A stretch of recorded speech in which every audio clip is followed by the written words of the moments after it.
চৰকাৰী স্বাস্থ্যখণ্ড বদনামী কিয়? মুখ্যমন্ত্ৰীৰ পোনপটীয়া অভিযোগ চিকিৎসক চিকিৎসা কৰ্মীৰ বিৰুদ্ধে। শিশুৰ চেৰিব্ৰেল পালচি বৃদ্ধিৰ কাৰণ চিকিৎসক চিকিৎসা কৰ্মীৰ হেমাহি। মুখ্যমন্ত্ৰীৰ উদঙালে চৰকাৰী চিকিৎসক চিকিৎসা কৰ্মীৰ কৰ্তব্যনিষ্ঠাৰ স্বৰূপ। স্বাস্থ্য বিভাগৰ নিযুক্তি পত্ৰ বিতৰণ অনুষ্ঠানত চৰকাৰী খণ্ডৰ চিকিৎসক চিকিৎসা কৰ্মীৰ বিৰুদ্ধে সৰব হৈ পৰিল মুখ্যমন্ত্ৰী হিমন্ত বিশ্ব শৰ্মা। মুখ্যমন্ত্ৰীৰ গুৰুতৰ অভিযোগ অস্ত্ৰোপচাৰ কক্ষত নৱজাতকক যথোচিত যতন নলয় বহু চিকিৎসকে। ফলত মস্তিষ্কৰ আঘাতৰ বাবে বহু শিশু আক্ৰান্ত হয় চেৰিব্ৰেল পালচিত। এই চেৰিব্ৰেল পালচি আজি কিয় হৈছে?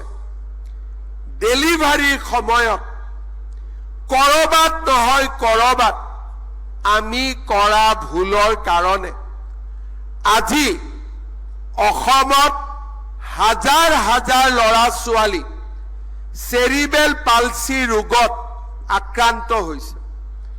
ডেলিভাৰীৰ সময়ত ফৰচেপডাল মূৰটোত লগাই দিলো, বাচ্চাটোক বেয়াকৈ টানি উলিয়াই লৈ আহিলো, বা জন্মাৰ লগে লগে বাচ্চাটোক কৰবাত এনেকে পেলাই দিলো, যিটো মৰমেদি থব লাগে তাকে নকৰি তাক দূৰৰ পৰা পেলাই দিলো, মূৰত আঘাত হ'ল। মই ইমান মেডিকেল শব্দ ব্যৱহাৰ কৰা নাই, কিন্তু অসমত যিমান চেৰিব্ৰেল পালচি ৰোগত আক্ৰান্ত শিশু আছে, এই গোটেই শিশুবিলাকৰ দায়িত্ব স্বাস্থ্য বিভাগৰ ওপৰত। কাৰণ আমাৰ ভুলৰ কাৰণেই আজি অসমত হাজাৰ হাজাৰ ল'ৰা ছোৱালী চেৰিব্ৰেল পালচি ৰোগত আক্ৰান্ত হৈছে। মুখ্যমন্ত্ৰীয়ে ৰাজ্যত শিশুৰ চেৰিব্ৰেল পালচিৰ বৃদ্ধিৰ তথ্য প্ৰকাশ কৰে। এইবাৰ 30,000 বাচ্চা আমাৰ মেডিকেল কেম্পবিলাকত আহিছিল, তাৰ ভিতৰত 6,000 বাচ্চা চেৰিব্ৰেল পালচি ৰোগত আক্ৰান্ত। মুখ্যমন্ত্ৰীৰ মতে সকলো চিকিৎসক চিকিৎসা কৰ্মীয়ে কৰ্তব্যত হেমাহি নকৰে। 10% লোকৰ বাবে বদনামী হৈছে চৰকাৰী চিকিৎসা খণ্ড। সেয়ে নৱনিযুক্তসকলক নিষ্ঠাৰে সেৱা আগবঢ়াবলৈ আহ্বান মুখ্যমন্ত্ৰী হিমন্ত বিশ্ব শৰ্মাৰ। ৰোগীৰ আত্মীয়ৰ সৈতে ভাল ব্যৱহাৰ কৰিবলৈ আহ্বান মুখ্যমন্ত্ৰীৰ। যেতিয়া আমি অতি টেবুললৈকে গৈ থাকিম, যদি নাৰ্ছগৰাকীয়ে কয় যে বাইদেউ একো নহয়, সদায় আমাৰ ইয়াত অপাৰেশ্যন হৈ থাকে, ডাক্তৰৰ হাতখন বিৰাট ভাল, আপুনি একদম 100% আপোনাৰ সন্তানো ভালে থাকিব, আপোনাৰো ভাল হ'ব। আমাৰ মেডিকেলত আজিলৈকে কাৰো একো হোৱা নাই।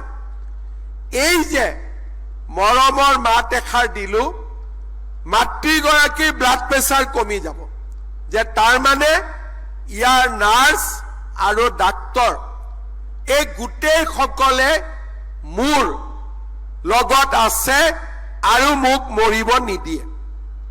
কিন্তু যেতিয়া আমি অতীত যোৱাৰ সময়ত মহিলাগৰাকীক কম, আজি মোৰ ছুটি আছিলে, আপোনাৰ আজিহে লেবাৰ পেইন হ'ব পাৰিলেনে, আপোনাৰ কাৰণে আজি মই বিয়াত যাব নোৱাৰিলো, বিহুত যাব নোৱাৰিলো, পূজাত যাব নোৱাৰিলো, মানুহগৰাকীৰ মনত কেনেকুৱা হয়?